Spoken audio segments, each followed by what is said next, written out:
So, are you ready to do this, or I shall I go mean- back to teasing and bullying you? You know, I could go back to making sure that you're very, very, very, very horny. Not much needed for that. You're not. It's not gonna be hard for anyone, especially me, Ian Pamps. Oh no, it's gonna be very hard for you. I don't get hard. Yeah. Hi, Lethos. Hello, Timmy. Hello. Wow. So this is an entirely impromptu talk show, little interview. Lethos Storms, maker of the PiShock.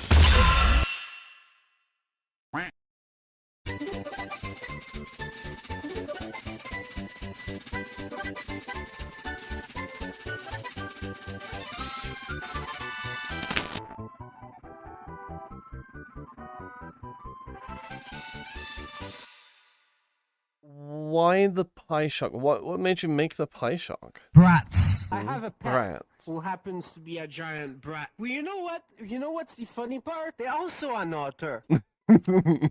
Maybe it runs in the species, you know? They live in the UK, and I wanted a way to make sure that they didn't have to, the safety of distance. We bought a shock collar for when we were together, and I had a lot of fun hearing his little squeals.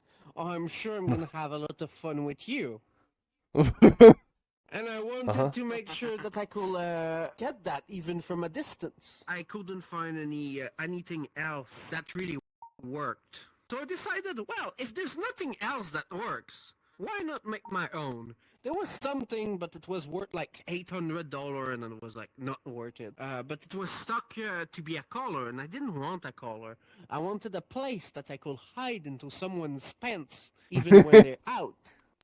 Or something that I could hide under clothes. Or that was a lot more easy to put in different places.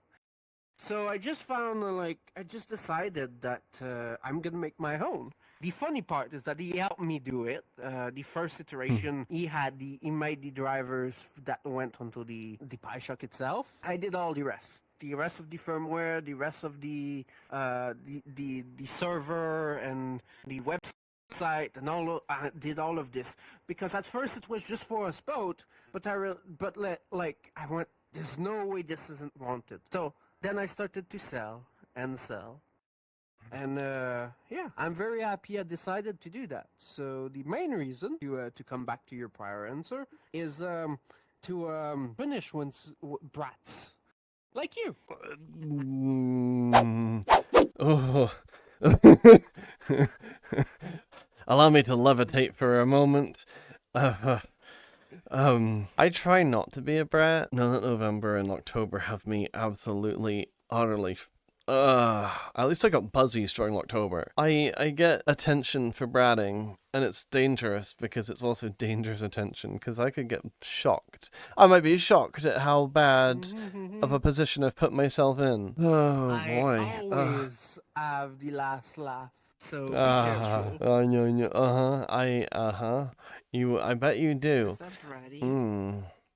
Is that bratty behavior, Timmy? Your favorite person to have shocked? That's a tricky question because I've shocked a lot of people. Or some memorable? I think the private person to shock that I know, I haven't shocked them a lot, but it's definitely Samoyedable. 100% Samoyedable. Like, the way that the sounds he makes.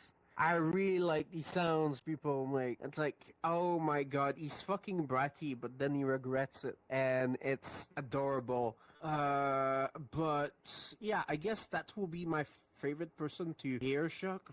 The person that I prefer, I can't really say I have a favorite person. Because here's the thing, there are different kind of people that get shocked. Like, some people go on the ground screaming and wailing. Other people just hold it in until you finally reach that point and they give you the satisfying, like, noises. And, like, you can see their body motions. It's a bet of getting one over them. There's other people that just, like, make cute little whimpers. Oh my god, those are fun to hear. My favorite part is not even the shock itself. It's to hear and see the absolute nervousness and frightenedness somebody has just before it. The begging, the nervousness, the twitchiness, the thing that you're most likely gonna give me plenty of when it's gonna be your turn. I could whimper for you without shocks, I swear. I could do it. I know, but you know, this has stakes.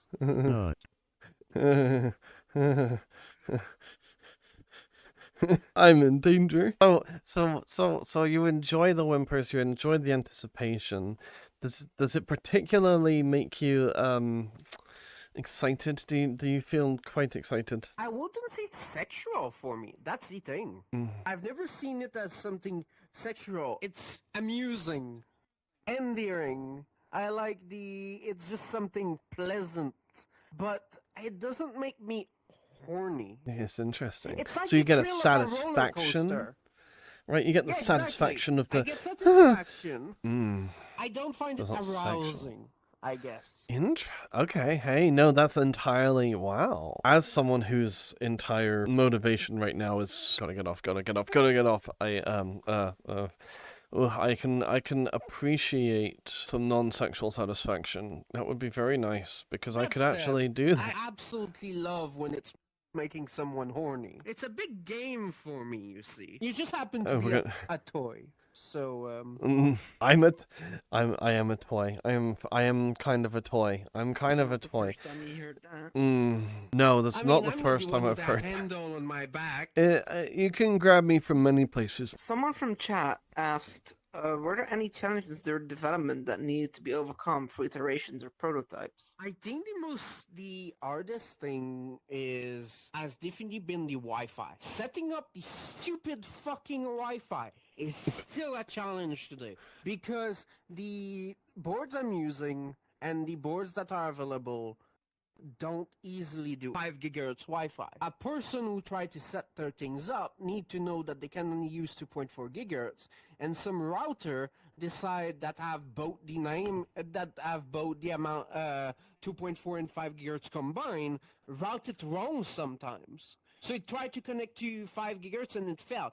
So what happens is that I have people who have issues setting up the PiShock because of their Wi-Fi configuration, and it's very hard to get things to a flow that's stupid-proof. That's usually your problem. You need to make something that's stupid-proof, and I've been trying to avoid having applications because I don't want to deal with the app stores. Basically, that's been my biggest challenge.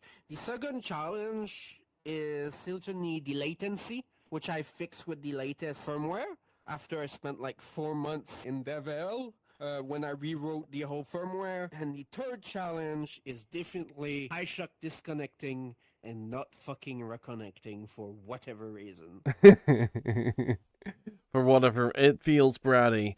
It's the only brat that can defeat you. Because it's your own. Tell me more about your Sona, though. Well, like, who all has worked on this amazing custom avatar of yours? This avatar has been a long time coming. I had a previous avatar that was done by one maker. Let me switch to it. There was this Oh, that's one. cool. This is the one that was the first one. But the problem is that the model itself is very low poly. Hands weren't to my liking. Face is a bit jagged. There's a lot of like problems with the model itself also from the base part. This is a model based on a character that's called Lethos of the Storm, which is a character that I have. I do roleplay, story roleplays and so forth. Some smut roleplays too. I totally will vor Timmy. But basically, I wanted it because it looks so distinctive. The colors and all of this. And it kind of match with the electric team. Because this is Lethos of the Storms, he's the lightning elemental. I went to Riker,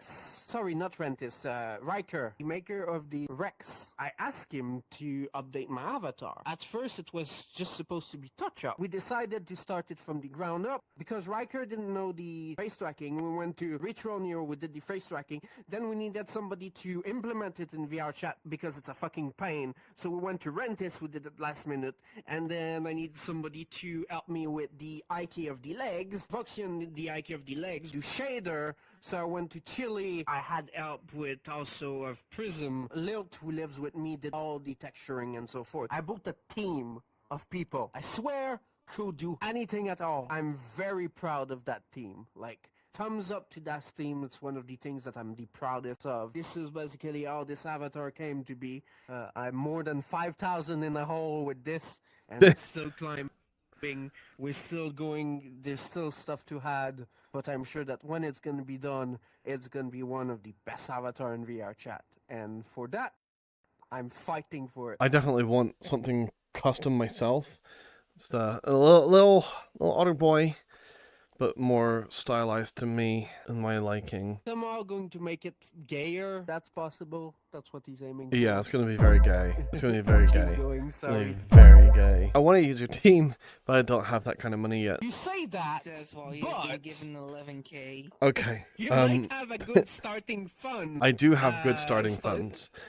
A lot of that's going to go into a new computer, but I do have a good chunk of money to throw at updating things, The problem which I'm with really my grateful team for. is that I'm very careful of their time. When you want to get a new avatar or anything dumb in VR chat, the money is not the problem. It's accessibility. Finding the person to do what you want. I tell to friends, oh, you can use my team, you can use my team, you can use my team. Then I'm not gonna be, they're not gonna be able to do anything for me. Yep. And I'm going to be sad because I'm gonna be Yep. waiting years to have something to do. How did you find yours? And what did you do? I found Riker because I knew the Rex was an excellent avatar. The Rex has been used by so many people. It's a very clean avatar that is well optimized and all of this. And I did the thing that many people are too scared to do. I asked. So there's two things, however, to understand with my situation. I am a streamer, so it's a bit easier. Like, I'm not gonna sugarcoat it. It's a bit easier to get help when you have a name behind you. Mostly because it's Yes. trust. It's a matter of trust. People know you, so they can know that you can that you're not gonna flinch them or try to dodge things, or because they have a name to protect. I wasn't afraid to putting money where it needed to be. So those two things together, and bugging Riker and giving him a challenge and talking to him, and that's the thing. You need to start by going to people that you want to work with and establish a relationship with them. Be friendly with them. Don't be afraid to talk to them. The last thing you need to do is dump everything on them and just go, oh, could you do a commission for me? They have probably hundreds of people a day, probably not a day, but they have a lot of people all the time, especially if they're known in skill, that come to them for those commissions. You tell them, if you can't manage it, do you know anyone who could? Creators talk to each other. They have friends Yes, we between do. each other. That's They have right. Some people, they have some people that are maybe less skilled than them, but still skilled enough to do what you want. Usually, they'll be fine recommending, because that bring business to them.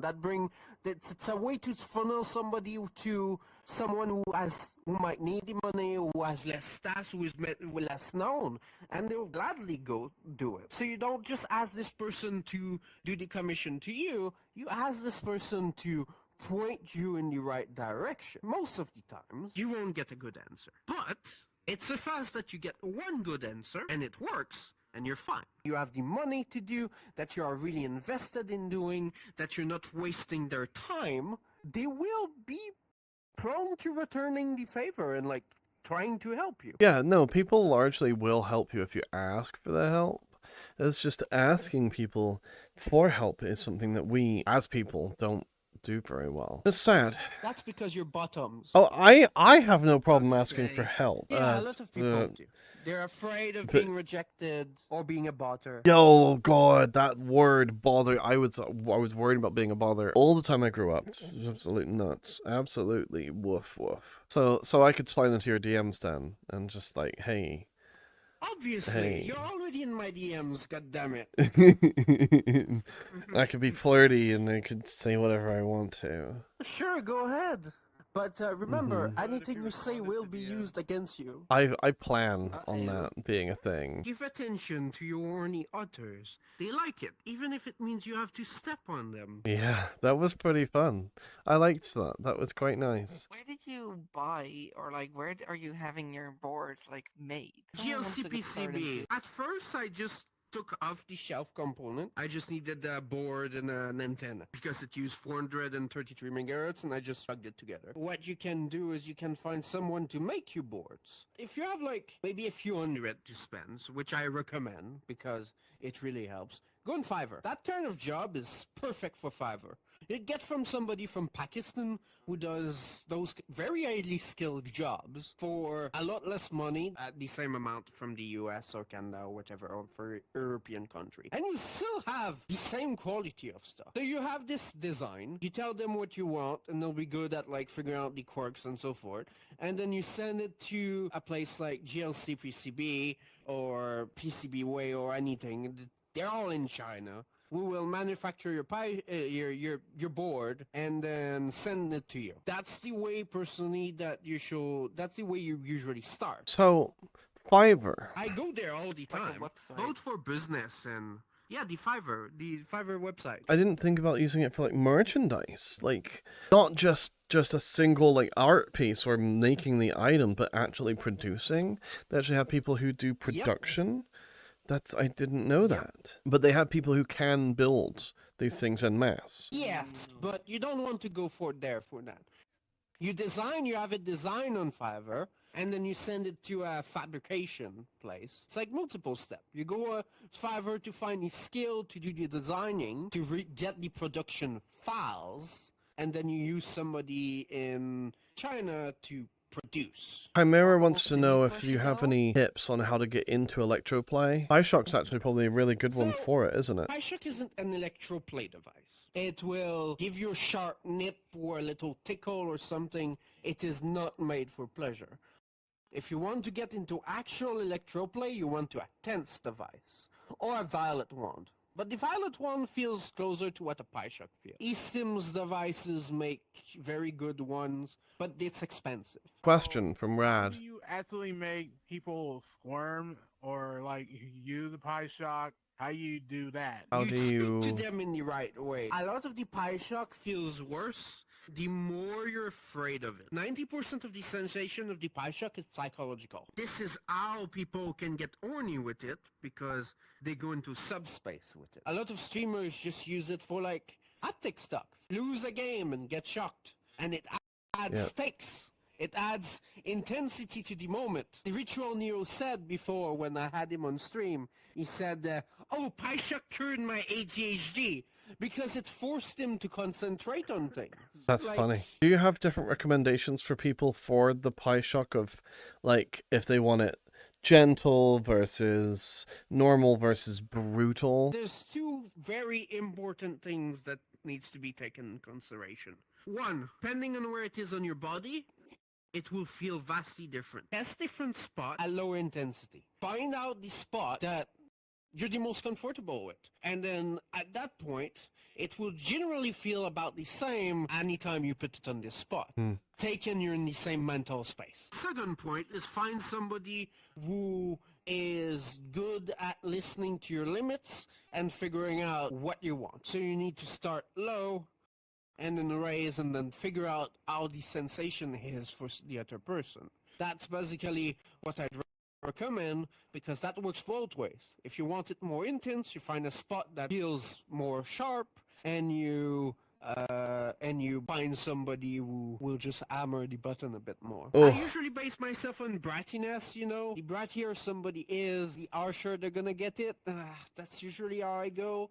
So let's say like you have a health condition, like would you still be able to like use the shock? I am obligated to say consult your specialist. PiShock works from one point to the other. It's a haptic shock. It's not like a taser. It's not like a tense unit. It's shock from the one prong to the other, and it follows the surface of the skin. If you have a heart condition, usually you should avoid things in general that cause your heart to spike. And getting a shock is a very good way of getting a certain amount of stress. It doesn't matter if it's the shock itself. What matter is the mental state that is going to put you in, the way your body will react to said shock can be the danger here. The shock itself won't be the problem. Like, even if you have a pacemaker or a heart condition, being shocked by a static thing, it's not gonna damage your pacemaker or make your heart go wild. I cannot recommend in good conscience someone to use the PiShock if they have a heart condition unless they get it cleared by their physician. The reason that I asked is because so my heart rate can beat from the normal rates and then it can immediately go like fast like a racetrack, so over 180 to 10 beats per minute. Sometimes electro toys can cause it, like a shock can cause it to go from one end all the way up to another. But I was also thinking of like voltage, like how much of a voltage it has and how much of it affects, and that's why I figured I'd ask. The voltage won't be a problem because, like I said, it depends on skin. It's a static shock. Very That's what it surface is. level. But if you're prone to palpitations and if getting your heart spiked so high is a problem for you, I don't want to get sued, but the last thing I want is to hear somebody got actually hurt by it. That's interesting. You have really done your homework with this. I'm impressed by the comprehensiveness of your answer. Actually, quite insightful, to be honest. Did Kind you of nice. know I didn't plan to stream. I decided to stream a bit because a lot of my friends started to stream. Was streamers. Pluto-san and so forth, because at some point I realized I'm not gonna grow very fast if I can't get publicity out there. Because of the nature of the product I had, especially the marketing I had at the time, it was hard to do and publicity is very expensive. So Yes. I told myself, well, another thing that can be used, a lot of the people use the PiShock for BDSM. One of my buyer was a streamer because they messaged me and they asked a question and like, that was a fun thing. Like they tried to throw somebody else under the bus, but it came back to bite them in the ass. But anyways, what a basically, surprise. then I started to watch them because I was curious, and then I like made friends with Utter, and then that's when I started to push things for streamers because I realized this can be very fun for streamers. Like even as the thing itself, it's amusing. It adds stakes to the games you play. It gives chat a way to get your attention. And it's a good way to make bits. However, at some point I said to myself, I should probably start streaming. I should probably go. I should probably try this streaming thing because I had a bit more time at the time.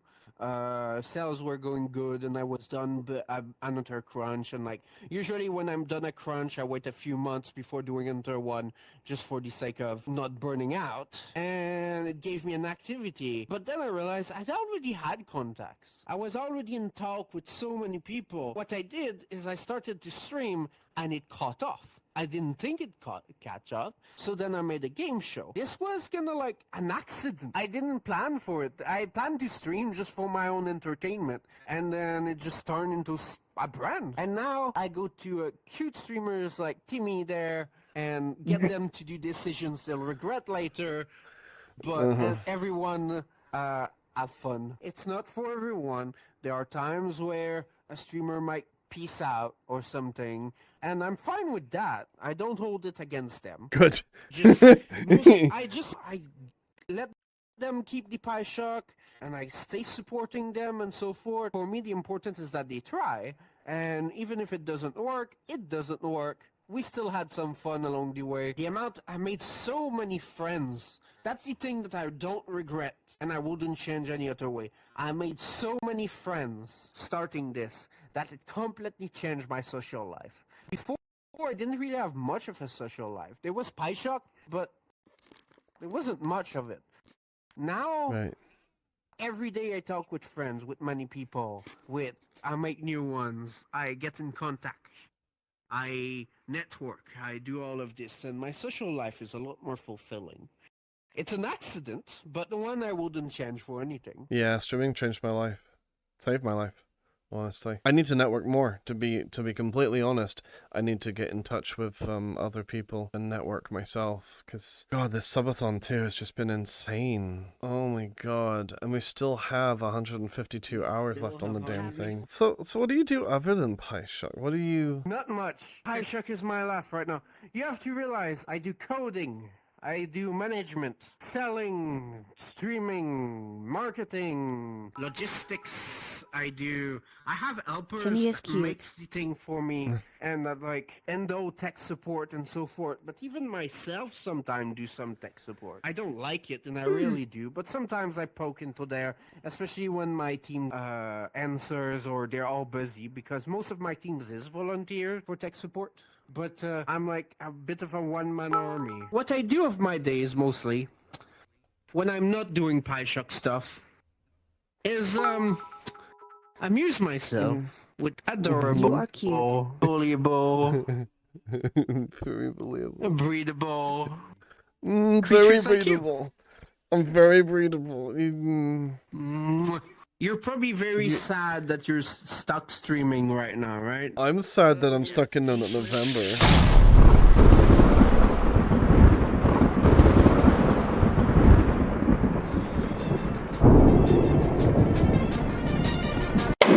Ow! How far did I go? God damn! Huh?